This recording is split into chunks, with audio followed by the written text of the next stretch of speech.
Bismillahirrahmanirrahim. Wa minha lan iku setengah saking faedah maca sholawat.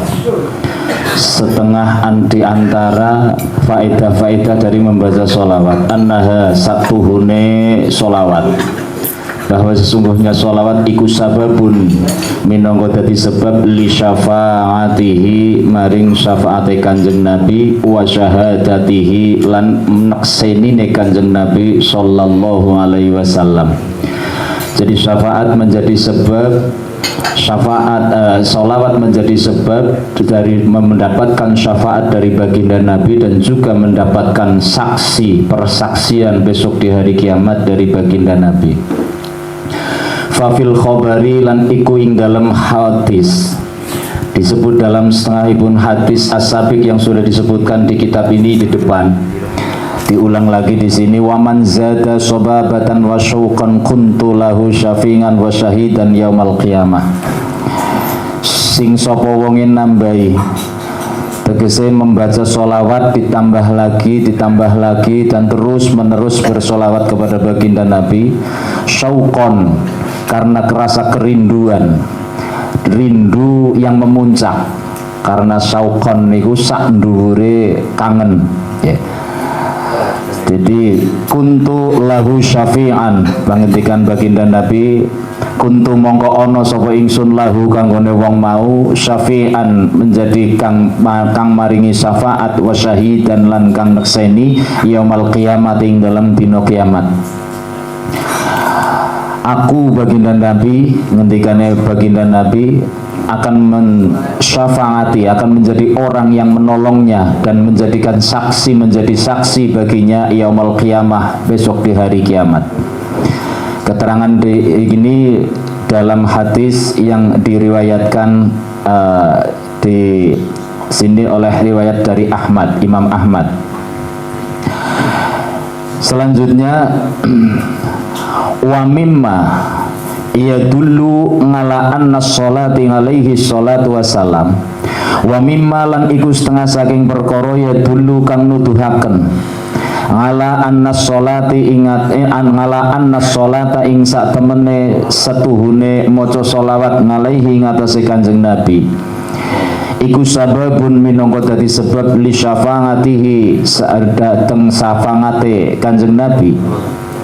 Qauluhu ta'ala iku pengendikane Allah Ta'ala, wa idza huyyitum bi tahiyyatin fahayyu bi ahsana minha aw rudduha.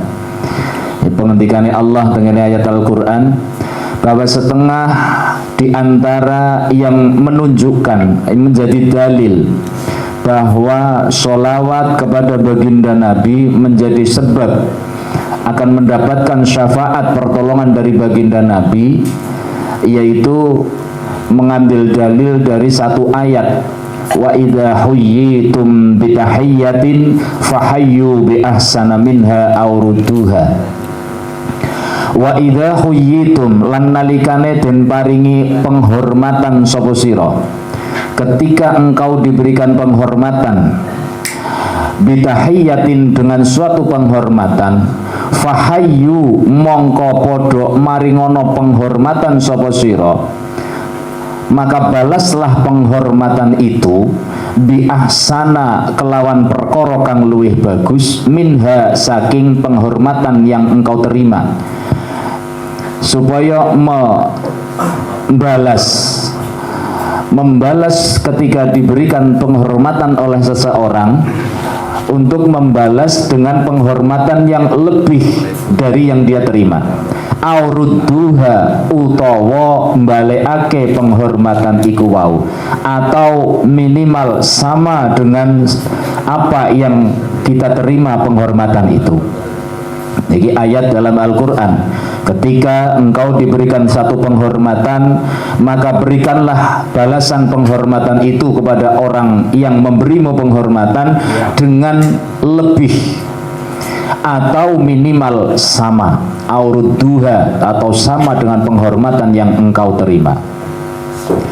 Qala ngendika sapa Ar-Razi, Imam Ar-Razi ngendika, maknahu maknane ayat di atas, annallaha ta'ala, sesungguhnya Allah Ta'ala iku amaro perintah sapa Allah memerintahkan al-kulla ing sekabehane bi annahu utawa ing saben-saben menungso bi annahu kelawan yento kelawan sak temene kelakuan idza hayyahum nalikane memberikan satu penghormatan kepada mereka sapa ahadun wong suwiji bitahiyatin dengan satu penghormatan ayyuqabilu ing yento bandingi utawa ngimbangi agar supaya ketika seseorang diberikan penghormatan oleh seseorang maka orang yang diberi penghormatan itu supaya memberikan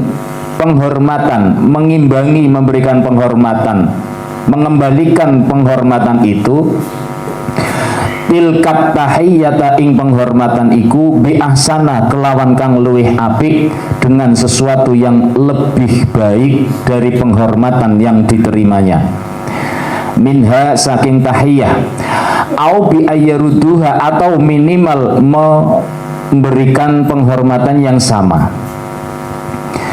Summa amarona tumuli merintah sopo Allah ing kita. Lalu Allah memberikan perintah kepada kita bitahiyyati Muhammadin sallallahu alaihi wasallam. Kita oleh Allah diberikan perintah untuk memberikan penghormatan kepada baginda Nabi Agung Muhammad sallallahu alaihi wasallam, di mana perintah itu haitsu qala sekiranya Allah ngendika ya, ketika Allah memberikan satu firman ya ayyuhalladzina amanu sallu alaihi wasallimu taslima. Ini adalah perintah Allah kepada kita semua agar kita memberikan penghormatan kepada baginda Nabi. Penghormatan kepada baginda Nabi berupa sholawat. Diperintahkan oleh Allah dalam surat Al-Ahzab ya ayyuhalladzina amanu sallu alaihi wasallimu taslima. Wassalatu ya, ini masih dari ungkapan dari Imam Ar-Razi. Wassalatu utawi sholawat minallahi saking Gusti Allah iku ar-rahmatu rahmat. Sholawat dari Allah itu artinya rahmat Allah. Fatolabuha mongko utawi nyuprih sholawat utawa nyuprih rahmat lahu kanggo kanjeng Nabi sallallahu alaihi wasallam iku tahiyyatun penghormatan lahu maring kanjeng Nabi. Maka sholawat adalah rahmat dari Allah. Sholawat dari Allah adalah rahmat, ya, rahmat. Maka ketika seseorang memohon rahmat dari Allah untuk diberikan kepada baginda Nabi, itu adalah wujud tahiyyah, penghormatan kita kepada baginda Nabi. Fa'aujaba hada, maka menjadikan satu konsekuensi ketika seseorang yang sedang membaca sholawat dan itu adalah diperintah oleh Allah, ketika melaksanakan perintah Allah membaca sholawat, seseorang itu sedang memberikan satu penghormatan kepada baginda Nabi. Bimuqtadul amri kelawan netepi opposing dari perintah Allah tadi. Maka menjadi konsekuensi malih ketika seseorang melaksanakan perintah Allah untuk membaca sholawat, yang arti sholawat itu adalah memohonkan rahmat kepada Allah untuk baginda Nabi, maka itu adalah permohonan kita kepada Allah untuk memberikan rahmat kepada baginda Nabi. Itu adalah satu penghormatan, satu tahiyyah kepada baginda Nabi dari kita. Maka ya, baginda Nabi mendapatkan satu konsekuensi lagi, bimuqabalatit tahiyyah bima dzukira.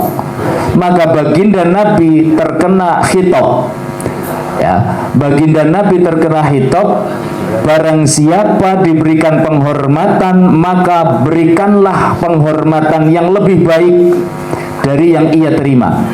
Maka baginda Nabi pun sama, mendapatkan khitab dari Allah di ayat yang disampaikan tadi di atas. Wa idza huyyitum bitahiyyatin fahayyu bi ahsana minha aw rudduha. Ketika engkau diberikan penghormatan, balaslah penghormatan itu dengan yang lebih baik atau minimal sama dengan penghormatan yang engkau terima. Maka ketika seorang yang sedang membaca sholawat adalah memberikan penghormatan kepada baginda Nabi, maka baginda Nabi terkena konsekuensi memberikan balasan penghormatan itu kepada orang yang membaca sholawat. Yang didahulukan adalah bi ahsana minha, dengan yang lebih baik, atau minimal aurudduha, atau dengan sama penghormatan yang diterima oleh baginda Nabi. Berwujud apa? Wujud dari penghormatan, balasan penghormatan baginda Nabi kepada orang yang membaca sholawat, ayyaf'ala, ingin to ngelakoni sopo kanjeng Nabi, sopo Muhammadun kanjeng Nabi Muhammad sallallahu alaihi wasallam, mislaha ing sepadane tahiyat. Maka baginda Nabi pun melaksanakan membalas penghormatan itu kepada orang yang membaca sholawat. Wahua, wujud penghormatan itu apa? Ayat lubah, ingin to nyuwun, ingin to nuprih sopo kanjeng Nabi, likullin kedue saben-saben, likulliman kedue saben-saben wong, sholla kang maca sholawat sapa man ngalaihi ing atase kanjeng Nabi, ar-rahmata nyuwun rahmat, lahu kanggone wong sing maca sholawat, sing memberikan penghormatan maring kanjeng Nabi, minallahi ta'ala, saking Gusti Allah ta'ala. Maka ya, wahwa ayat lubalikullin, maka baginda Nabi pun terkena aturan khitab, barang siapa diberikan penghormatan agar memberi balasan penghormatan itu dengan yang lebih baik, maka baginda Nabi pun melaksanakan itu. Maka setiap orang yang membaca sholawat oleh baginda Nabi pun dimohonkan rahmat oleh baginda Nabi kepada Allah untuk orang yang membaca sholawat kepada baginda Nabi. Wahada, dan yang seperti inilah huwa utawi perkara utawi hada makna syafa'ah, ikulah jenengane syafaat. Doa dari baginda Nabi untuk seseorang yang telah memberikan penghormatan kepada baginda Nabi. Baginda Nabi memberikan doa, mengembalikan doa itu sama ya, atau bahkan lebih baik, karena bi ahsana minha ya, itu didahulukan oleh Allah dalam ayat. Aurudduha, atau dengan yang sama penghormatannya, itu yang kedua. Maka ketika ada orang yang membaca sholawat, baginda Nabi memohonkan rahmat yang lebih dari apa yang orang itu mohonkan untuk baginda Nabi kepada Allah. Fawajaba, mongko wajib opo ayyaf'ala opo ayyaqbala ingin to nompo sopo Allahu ta'ala, Gusti Allah ta'ala. Maka sudah menjadi satu hal yang pasti bahwa Allah akan menerima syafa'atahu ing syafaatnya baginda Nabi fil kulli ing dalem sekabiane wong sing maca sholawat. Sing diarani wong maca sholawat itu adalah memberikan hormat kepada baginda Nabi, satu penghormatan kepada baginda Nabi. Tadi Allah pasti menerima karena permohonan baginda Nabi tidak pernah akan ditolak. Wa huwa utawi baginda Nabi iku ghairu mardudid du'a, bukanlah orang yang ditolak permohonannya. Maka secara runtut kita bisa paham ketika kita baca sholawat Allahumma sholli wa sallim ala sayyidina Muhammad, Allahumma duh Gusti Allah, wahai Allah, Sholli wa sallim, semoga engkau memberikan rahmat dan keselamatan ala sayyidina, kepada baginda kita, kepada junjungan kita Muhammadin, rupane baginda Nabi Muhammad sallallahu alaihi wasallam. Itu adalah wujud penghormatan. Karena kita memohonkan rahmat, kita memohonkan keselamatan untuk baginda Nabi, maka baginda Nabi terkena khitab oleh ayat idza khuyyitum bitahiyyatin fahayyu bi ahsana minha awrudduha. Ketika engkau diberikan penghormatan, satu penghormatan, kembalikan penghormatan itu, balaslah penghormatan itu dengan sesuatu yang lebih baik atau minimal sama. Maka ketika seorang membaca sholawat itu, baginda Nabi memohonkan rahmat serta keselamatan untuk orang yang telah mendoakan dengan sholawat itu, memohonkan kepada Allah agar memberikan rahmat dan juga memberikan keselamatan kepada orang yang membaca sholawat. Kita bayangkan bagaimana ketika baginda Nabi yang memohon kepada Allah, sedangkan baginda Nabi ghairu mardudid du'a, ya, orang yang tidak pernah ditolak permohonannya oleh Allah. Maka satu kanugrahan yang luar biasa besar ketika kita tahu runtut, ya, bahwa syafaat dari baginda Nabi terkait dengan ayat wa idza huyyitum bitahiyyatin fahayyu bi ahsana minha aw rudduha.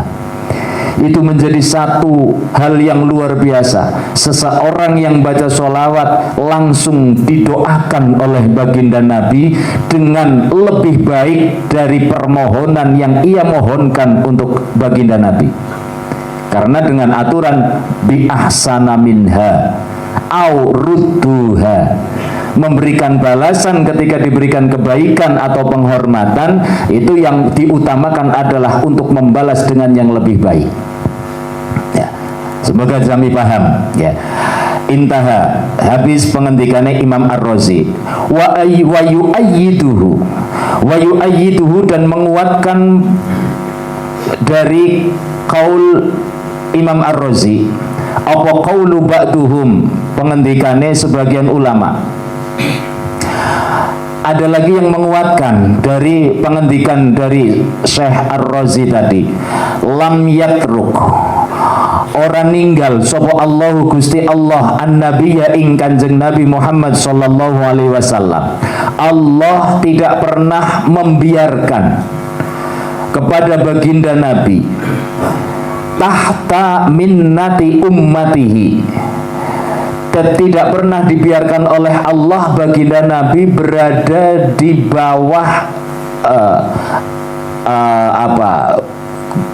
kepotan budi dari umatnya.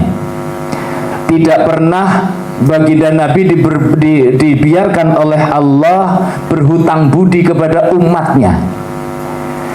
Bisolatihim, berhutang budi apa? Dengan umatnya membaca sholawat kepada baginda Nabi. Artinya baginda Nabi berhutang budi, dan itu tidak pernah dibiarkan oleh Allah baginda Nabi berhutang budi kepada umatnya.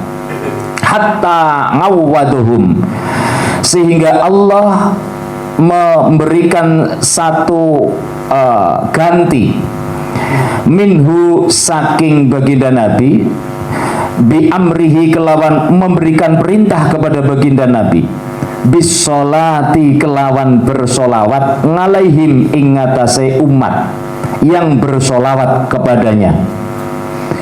Jadi setiap solawat dari umat yang notabene yang solawat itu adalah memberikan satu penghormatan, karena memohonkan rahmat dan juga memohonkan keselamatan untuk baginda Nabi. Maka baginda Nabi tidak pernah dibiarkan oleh Allah berhutang budi, karena didoakan baik. Maka baginda Nabi pun tidak sampai dibiarkan oleh Allah berhutang. Ya, maka oleh Allah pun baginda Nabi diberikan satu perintah. ketika ada umatmu yang bersolawat kepadamu, maka doakanlah umat itu dengan bersolawat juga. Bisolati alaihim, bersolawatlah engkau wahai baginda, wahai Muhammad, wahai kekasihku niki Allah, ngalaihim, kepada orang yang bersolawat. Biqaulihi azza wajal, dengan perintah Allah dalam pengendikan Gusti Allah, wasolli alaihim inna sholataka sakanul lahum. Lagi tengene Al-Quran, Allah memerintahkan wasolli, dan bersolawatlah engkau wahai Nabi, ngalaihim, kepada umat yang bersolawat. Inna sholataka, sak temene sholat solawat seliramu, sesungguhnya solawatmu kepada umat yang bersolawat iku sakanun, menjadi penganteng-anteng, menjadikan satu ketenteraman, lahum kanggone wong sing disolawati nang Kanjeng Nabi.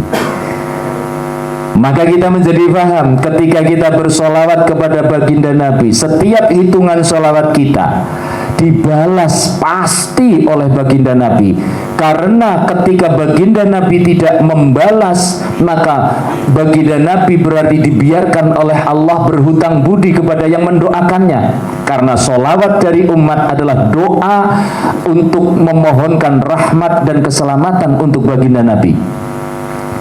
Maka Allah tidak pernah membiarkan baginda Nabi berhutang budi didongakna kok ora gelem dongakno. Maka Kanjeng Nabi diperintah oleh Allah, engkau juga doakan kepada umatmu yang mendoakanmu. Wasolli alaihim inna sholataka sakanul lahum.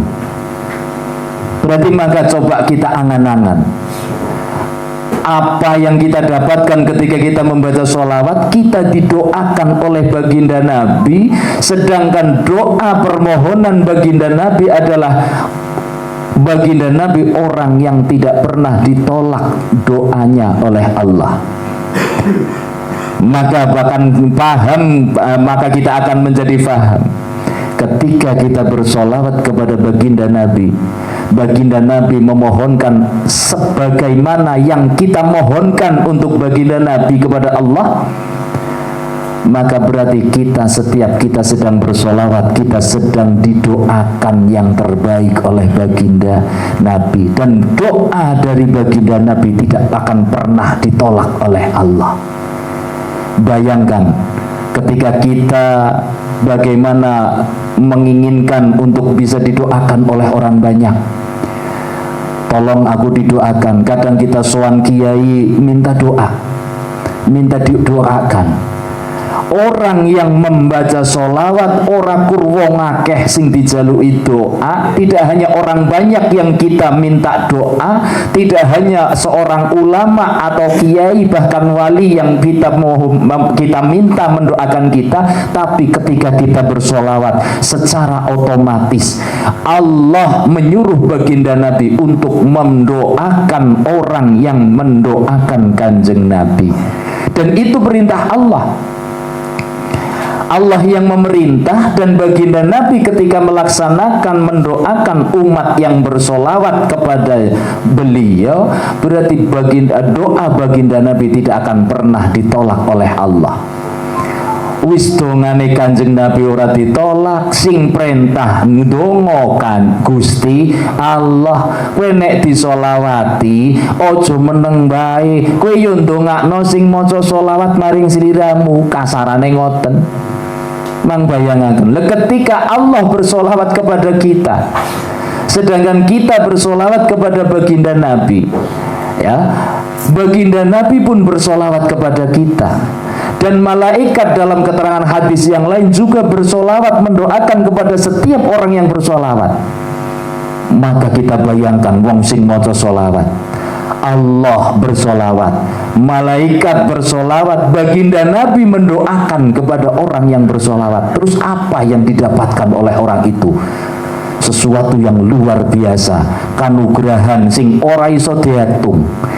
Maka akan menjadi satu kefahaman bagi kita ketika baginda Nabi dikisahkan bertemu dengan malaikat yang menghitung tetes hujan dimulai dari zaman Nabi Adam ila yaumil qiyamah tanpa kesulitan sama sekali, tapi malaikat itu merasa kesulitan ketika untuk menghitung barokah dan fadilah yang didapatkan oleh orang yang mau bersolawat kepada baginda Nabi. Dengan keterangan seperti yang di atas tadi, maka kita menjadi faham, oh seperti itu. Pantas saja malaikat tidak bisa menghitung. Bagaimana mungkin bisa menghitung orang yang bersolawat satu kali? Janji dari Allah, dan janji dari Allah yang menyampaikan baginda Nabi, man shalla alayya sallallahu biha nashran. Barang siapa bersolawat kepadaku satu kali, Allah bersolawat kepadanya 10.